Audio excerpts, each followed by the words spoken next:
আপনারা জানেন যে 2024 সালে জুলাই আগস্টে যে গণঅভ্যুত্থানটা হয়, ওই গণঅভ্যুত্থানে আমি হলাম 18 জুলাইয়ের আহত, এবং 18 জুলাই আপনারা জানেন যে কমপ্লিট শাটডাউন একটা কর্মসূচি হয়। তো আমরা আসলে ওই দিনটাকে একটু স্মরণ করে এবং এই গণঅভ্যুত্থানে যে শহীদ আছে, শহীদ যোদ্ধাদের আত্মার মাগফিরাত কামনা করে, এবং আহত যোদ্ধারা আপনারা জানেন এখনো চিকিৎসাধীন আছে, অনেকে সুস্থ হয় না, কতদিন তাদের সুস্থতা হইতে লাগবে আমরা আসলে জানি না। ওই তাদেরও দ্রুত যেন সুস্থ হয়, ওই বিষয়ে আমরা একটা বিশেষ দোয়ার অনুষ্ঠান করি, তাদেরকে স্মরণ করে আসলে এই অনুষ্ঠানটা আয়োজন করি। আমাদের 24 যোদ্ধাদের ঐক্য ফাউন্ডেশন, আমার একটা প্রতিষ্ঠান আছে, এই প্রতিষ্ঠানের আয়োজনে।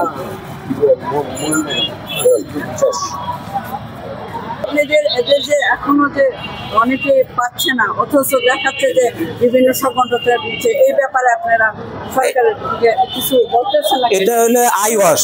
আপনারা জানেন যে আমাদের ভাতার মার্চ মাসে প্রেস সচিব একটা, আমাদের কিন্তু দীর্ঘদিন অপেক্ষা করছি যে মাসিক যে ভাতাটা আমাদের চলতে কষ্ট হয়, তারা এককালীন টাকাটা নিয়ে কিন্তু প্রচুর হেরফের করছে। হেরফের করতে করতে আপনার ধীর গতি করতে করতে আমাদের 1 বছরে মানুষের ঢাকা শহর ছাড়ছে, আমাদের আহত যোদ্ধারা অনেকে বাসা ভাড়া দিতে পারে না, ঋণগ্রস্ত হয়েছে।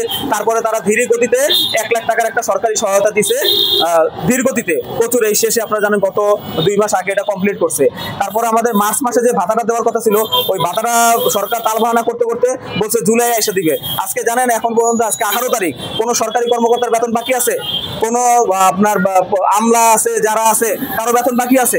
আমাদের ভাতা জুলাই মাসে হওয়ার কথা, জুলাই আমার ভাতা হয় না। আমাদের গণঅভ্যুত্থানের স্বীকৃতি হওয়ার কথা, এই স্বীকৃতিটা হয় না। আমাদের সংবিধান অন্তর্ভুক্তি হওয়ার কথা, এই গণঅভ্যুত্থানের শহীদ ও আহতরা, এটা হয় না এখন পর্যন্ত। আমাদের ঘোষণাপত্রটা এখন পর্যন্ত দেয় না সরকার। এটা সরকার তালবাহানা করতেছে, এবং মিডিয়াকে যখন জিজ্ঞেস করেন আপনারাই আমরা করছি, দিচ্ছি, দিব, এরকম করতেছে। মিডিয়ার মানুষগুলো সবাই জানে যে আমাদের ভাতা দিবে, আমাদের এটা দিবে, আমাদের চাকরি দিবে, ফ্ল্যাট দিবে, বাড়ি গাড়ি দিবে। আসলে কিচ্ছুই এখন পর্যন্ত হয় না। সবকিছু শুধু আপনাদের আইওয়াসে দেখানোর জন্য। আমরা এখন পর্যন্ত বলতে পারি কোনো যোদ্ধা এখন পর্যন্ত ভাতার আওতায় আসে না, কিন্তু আমরা মিডিয়ার ভিতরে দেখছি গরম করে ফেলাইছে সবাই, যে সরকার বিভিন্ন মিডিয়া প্রচার করে যে ভাতা দিবে, ভাতা দিবে, ভাতা দিবে করে প্রচার করে আপনাদের মাসের পর মাস শেষ করে ফেলেছে, এদেরকে চাকরি দিবে। আসলে কেউই চাকরি পায় নাই, কেউই ভাতা পায় নাই, কেউ কোনো সুবিধার ভিতরেই আসে নাই। শুধু সরকারি সহায়তাটা দীর্ঘ যে 1 লাখ টাকা দিচ্ছে, মানুষের লাখ লাখ টাকা খরচ হয়েছে, ঋণ হয়েছে লাখ লাখ লক্ষ লক্ষ টাকা, কর্মসংস্থান হারাইছে, তাদের 1 লাখ টাকা দিচ্ছে। কিন্তু সরকারি চিকিৎসা তো পাচ্ছে না। সরকারি চিকিৎসা আপনারা জানেন যে ইতিমধ্যে বন্ধ হয়ে গেছে। সরকারি বিভিন্ন জায়গায় আমাদের যে কার্ড দিচ্ছে, কার্ডের মাধ্যমে চিকিৎসা দেওয়ার কথা ছিল, ওটাও বন্ধ আছে। আমরা আসলে শুধু আমাদের একটা অপ্রীতিকর পরিস্থিতি সৃষ্টি হবে, বা একটা অনেকদিন দীর্ঘদিনের একটা স্বৈরশাসকের পতনের পরে যে এই সরকারটা আসছে, এর জন্য আমরা আসলে মুখ বুজে আছি। আসলে অনেকটা ধৈর্য ধরতেছি, আস্তে আস্তে ধৈর্যের বাদ দেখা যায় সীমানা ছাড়িয়ে গেছে। আজকে 1 বছর হয়ে গেছে।